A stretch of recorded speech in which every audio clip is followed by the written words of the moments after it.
Užsirašiau į teatro gobį. Kas paskatino prisijungti prie teatro būrelio? Draugai,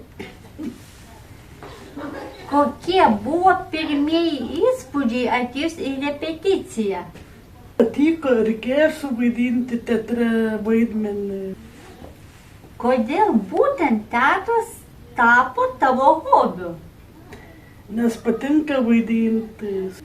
Kaip atrodo tavo įprasta repeticija?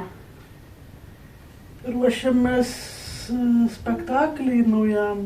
Pamatysit gegužės mėnesį teatro festivalį.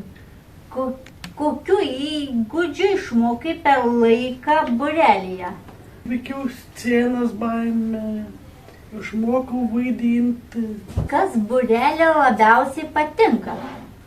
Viskas patinka, draugai, vaidinti.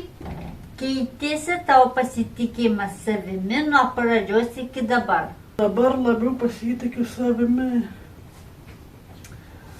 Kaip ruošiesi savo vaidmeniui? Repetuoju, vaidinu, ruošiamės teatro festivalį. Kas padeda įsijausti į personažą? Muzika į vaidmenį, pastangas. Ačiū už klausimus.